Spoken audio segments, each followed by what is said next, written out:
Hey everybody, TC Bradley checking in on Thursday afternoon on December the 15th. And do I ever have a word burning within me for somebody that will be watching this video either live or on the replay, the recorded replay.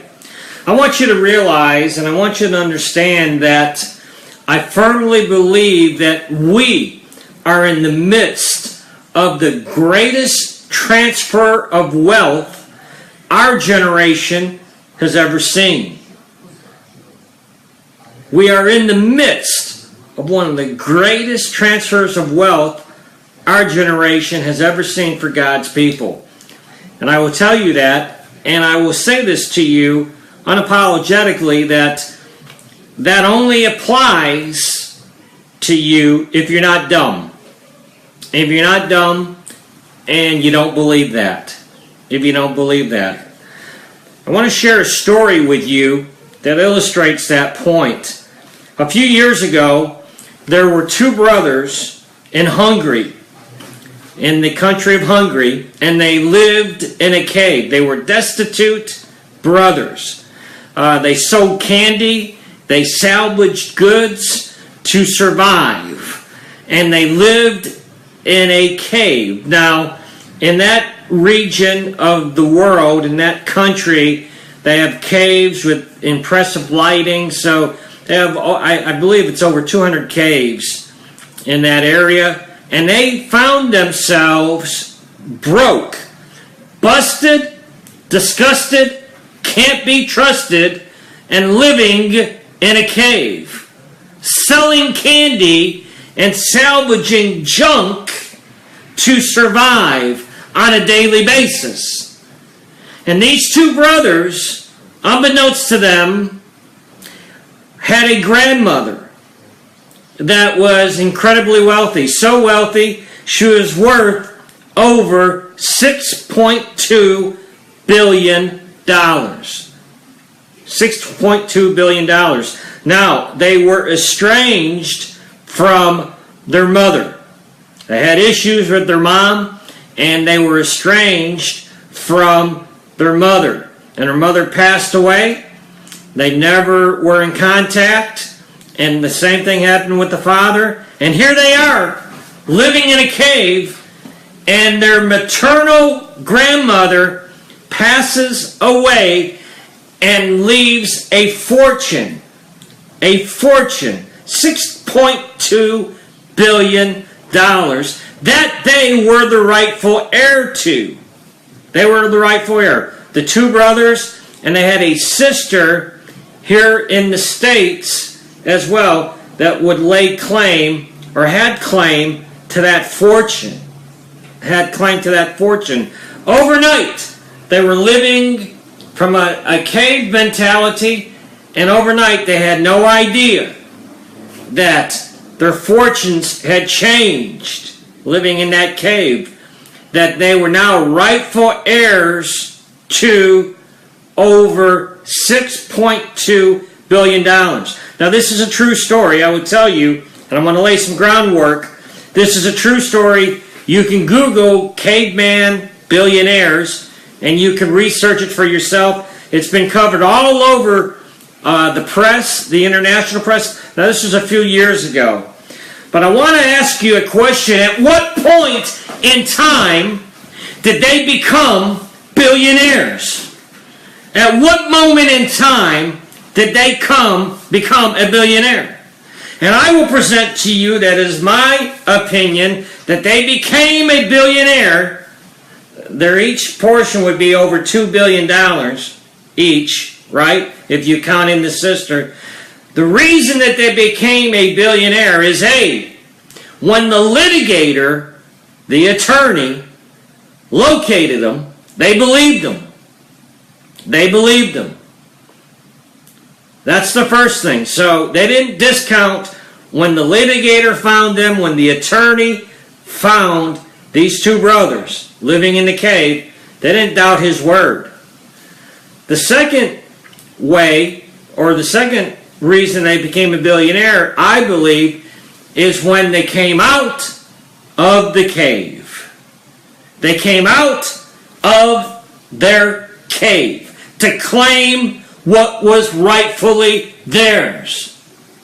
What was rightfully theirs as an heir to that fortune. They had to leave the comfort of what they've always known, to leave that cave to lay claim to their fortune. I am coming to you this afternoon as God's litigator, as God's attorney, quote, so to speak. Right? I am the one informing you that you are heir to a fortune that you don't even know. That you don't even know. It's up to you to believe the word that is being brought forth to you and to grab hold of that word and to leave your cave. There's something that you have been called to do. There's a purpose that you've been given, a mandate that you've been given from the Lord to do. And only you can do it. But it's going to involve, A, that you believe it, and B, that you leave the cave. You leave that cave. And I don't know who this is for.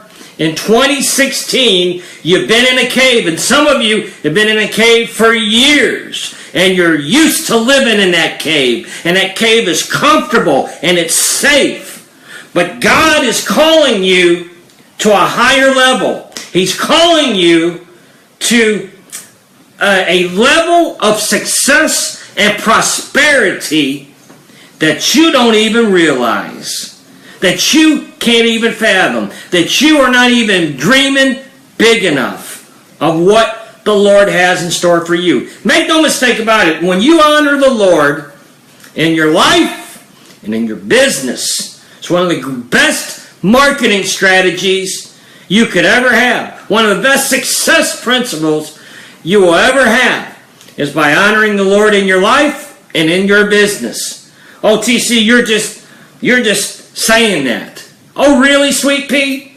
Don't mess with this Samoan today. I'm fired up. I'm feeling this now. I feel my strength coming in this video. Don't mess with me when I tell you this. The first website that Vicki and I built in 2003, the first time we went online, we sold over $1 million of product from that first website with no internet marketing experience. Within 2 years' time, we had more traffic going to that website than Oprah had going to her website. Within 2 years' time. What is that? That's God's favor. That's God's favor on our life and on our business. What was it? After I had my sudden cardiac arrest in 2012, within 90 days, I wrote the book, God Says When. I wrote this book. I published it on Amazon. Within 90 days, I published it. And when we debuted, we beat out Joe Osteen and T.D. Jakes for a day or two. Right? A day or two. What is that called? It's called God's favor. When God has called you to do something, ladies and gentlemen, He's called you. You're under a mandate to do it. But the only thing that's going to keep you there and keep you from walking in it is your own goofy thought process. You don't believe it. You don't. And then second of all, you stay in your stinking cave because it's comfortable, because it's all that you've ever known. Listen, ladies and gentlemen, those two brothers, it mattered not their past. It mattered not of their history in the past. None of that mattered. It didn't invalidate their fortune. It didn't. But let me share this with you, that the Lord is a gentleman. God is a gentleman. God will never force you to come out of the cave. God will never mandate for you to get out of that cave. It's going to be up to you. You have a voice. You have a voice that deserves to be heard. I am speaking to God-made millionaires. I'm speaking, there are millionaires that are watching this broadcast and you don't even know it because you're in the cave. Or you're going to be dumb and you're going to say, that applies to everybody else. That That happens to everybody else. That doesn't happen for me. You're going to be dumb. And you're going to be broke. You're going to be broke. Let me explain something to you. My life is lived by divine appointment. There are some of you that never watch these Facebook Live videos, but something has compelled you to watch this Samoan laying the smackdown on a Thursday afternoon. Don't make me do my haiku. I'll do the haiku. I can haiku with the best of them. If you don't know what that is, you can Google that as well.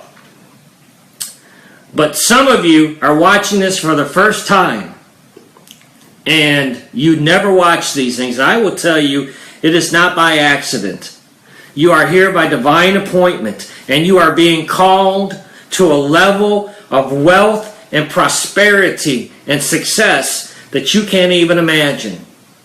But it's going to require that you believe and you come out of your cave. What's the first thing that you do? You don't look to the left, you don't look to the right, but you look from the hills, from what's cometh your help. Understand something, that there's no project, there's no business that Vicki and I ever do. There's no book publishing deal that we ever do with anybody, with our clients, anybody. We don't want to be a part of it unless God's breath is on it. Unless God's breath is on it. Unless God will breathe on it, I don't want to be a part of it. Just last week, I will share with you our media and publishing company. We were just incredibly privileged. Just last week, I will share with you, as a way of letting you know this, we've had conversations with a celebrity chef that wants to publish a book through us, an NFL player, an NBA first-round draft pick, 16th choice in the NBA draft a few years ago, and now he's broke, an Air Force general, and just incredible chief executive officers. What is that? It's God's favor. It's God's favor upon our life, upon our health, upon our family, upon our business. So listen, ladies and gentlemen, you're being called. You're being called to come out of the cave. But it's going to require you come out. It's going to require you to leave that comfort zone. You know, you have a voice that people need to hear. There are millionaires. There's God-made millionaires. There are best-selling authors that I'm speaking to. There are singers and actors, and there's business owners, and there's pastors, and there's just what God has given you, He's given to you. But do not stay in the cave. Do not stay in the cave. Hey, I see you there from Brazil, sir. I appreciate you. Bless you, my brother. You're making a dent in the universe. Mark Sumter, I see you there as well. My brother Lee Shelby, Scott Mitchell, my wife. So many of you are on here, so I appreciate it. I do. And look forward to our radio show, the God-Made Millionaire radio show. We're going to be launching that very soon, where I share this inspiration on a global platform, not just on the Facebook platform.